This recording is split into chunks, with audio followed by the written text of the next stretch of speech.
Bonjour à toutes et à tous. Bienvenue dans cette vidéo. Nous allons explorer en détail le programme de la matière TP informatique destiné aux étudiants de la première année ST à l'université Béji Mortar de Annaba. Ce module vise à permettre l'apprenant de maîtriser plusieurs compétences essentielles, notamment les systèmes de codage des informations et les bases du langage C. En ce qui concerne les systèmes de codage des informations, un système de numération permet de décrire la façon avec laquelle les nombres sont représentés. Il est défini par un ensemble de symboles, des règles d'écriture des nombres. Dans un système de numération, le nombre de symboles utilisés est appelé base de système. En informatique, les bases les plus utilisées sont le binaire, l'octal et l'hexadécimal. Le système décimal est le système utilisé dans notre vie quotidienne. À la fin de ce TP, l'apprenant sera capable de définir les concepts de base des systèmes de codage des informations, identifier les différents types de codage et leurs caractéristiques, expliquer le principe de fonctionnement des systèmes de codage des informations, utiliser des systèmes de codage dans des situations concrètes. Nous allons traiter les systèmes numériques, en l'occurrence la base binaire, la base octale et la base hexadécimale. Bien entendu, on aura besoin de passer de temps à autre par la base décimale à laquelle nous sommes habitués. Nous aurons donc l'occasion de voir comment représenter les nombres dans les quatre bases, comment passer d'une base à une autre en procédant aux conversions. Le système décimal, base 10, c'est le système de numération le plus courant, composé de 10 chiffres, de 0 à 9.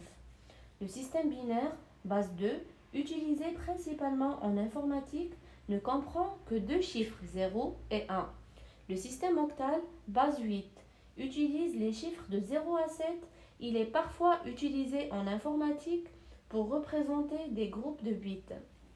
Le système hexadécimal, utilisé fréquemment en programmation pour représenter des adresses mémoire et des couleurs en HTML. Il comprend les chiffres 0 à 9 et les lettres A à F pour les valeurs 10 à 15.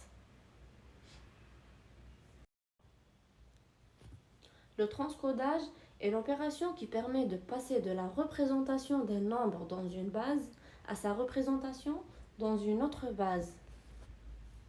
La conversion de la base décimale à la base B, B en binaire c'est 2, en octal c'est 8 et en hexadécimal c'est 16. On utilise la méthode de la division successive par B, puis le quotient par B et ainsi de suite jusqu'à l'obtention d'un quotient nul, puis prendre les restes des divisions successives sur la base X dans le sens inverse. La conversion de la base B à la base décimale. Utiliser la représentation polynomiale, c'est-à-dire multiplier chaque chiffre binaire par la puissance correspondante de 2, puis additionner les résultats. Pour la conversion de l'octal vers le décimal, multiplier chaque chiffre octal par la puissance correspondante de 8, puis additionner les résultats. Pour le cas de la conversion de l'hexadécimal à la base décimale, multiplier chaque chiffre hexadécimal par la puissance correspondante de 16, puis additionner les résultats. Pour la conversion du binaire vers l'octal, regrouper les bits en paquets de 3 à partir du poids faible, c'est-à-dire en commençant par la droite. Chaque paquet correspond à une valeur octale.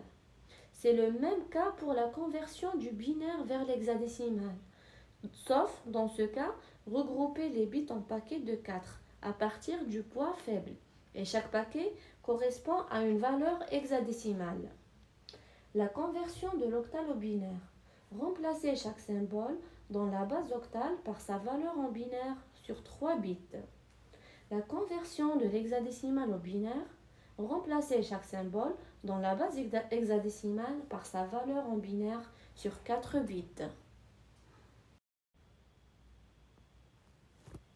Passons au codage des données numériques. Le codage des données numériques consiste à représenter des nombres sous forme binaire dans un système informatique. Je vous présente les différentes méthodes pour coder les nombres entiers naturels non signés, entiers relatifs signés et nombres réels.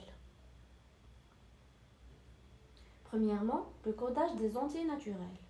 Les entiers naturels ou non signés sont des nombres positifs, y compris 0, que l'on représente en binaire sans tenir compte du signe. Deuxièmement, le codage des entiers signés. Les entiers relatifs incluent les nombres positifs et négatifs. On utilise différentes techniques pour coder ces nombres. Première technique, la représentation en signe et valeur absolue. Le premier bit représente le signe. 1 pour les nombres négatifs, 0 pour les nombres positifs. Les autres bits codent la valeur absolue du nombre. Deuxième technique, codage en complément à 2.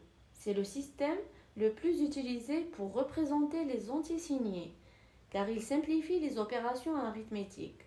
Le bit de gauche, bit du poids fort, sert à indiquer le signe. 0 pour un nombre positif, 1 pour un nombre négatif. Pour coder un nombre négatif, on prend son opposé en inversant tous les bits et on ajoute 1. Une astuce. Pour faciliter les choses, transformer un nombre binaire en son complément à 2 revient à parcourir le nombre de droite à gauche en laissant inchanger les bits jusqu'au premier 1, puis inverser tous les bits suivants.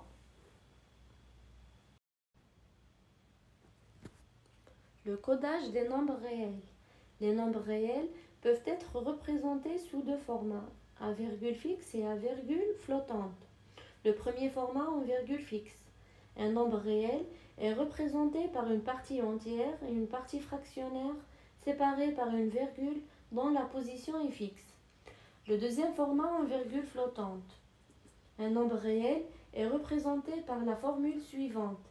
X égale à Sm fois b à la puissance e. S c'est le signe, m c'est la mantis, b c'est la base, e c'est l'exposant. Il doit être un entier relatif. Voici des exemples sur les deux formats. Premièrement, codage en virgule fixe. Un nombre réel égale à la partie entière plus la partie fractionnaire. La partie entière est codée sur p bits en effectuant des divisions successives par 2. La partie fractionnaire est codée sur q bits en effectuant des multiplications successives par 2 jusqu'à ce que la partie fractionnaire soit nulle ou le nombre de bits q est atteint. Deuxièmement, codage en virgule flottante. En informatique, la norme I3E 754 s'est imposée pour le codage des nombres flottants. Dans la norme I3E 754, un nombre flottant est toujours représenté par un triplet SEM. S, le signe est codé sur un bit du poids le plus fort, 1 négatif, 0 positif. E, c'est l'exposant, M, c'est la mantis. La norme I3E 754 inclut plusieurs formats, tels que le format simple précision, 32 bits, et double précision, 64 bits, chacun composé de 3 parties, le bit de signe, l'exposant et la mantis.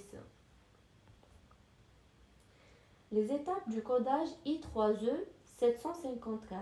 Le codage I3E 754 consiste d'abord à convertir un nombre en binaire, puis à le normaliser sous la forme 1,m fois 2 à la puissance e, avec m comme mantis et e comme exposant. Le bit de signe est déterminé 0 pour positif, 1 pour négatif, et l'exposant est biaisé, en ajoutant 127 pour 32 bits ou 1023 pour 64 bits. Avant d'être codé en binaire, la mantis est ensuite enregistrée sans le 1 implicite et l'ensemble des bits signe exposant mantis est assemblé pour obtenir la représentation binaire finale. Et voilà, nous arrivons à la fin de cette vidéo. Je vous remercie sincèrement d'avoir consacré du temps à sa visualisation.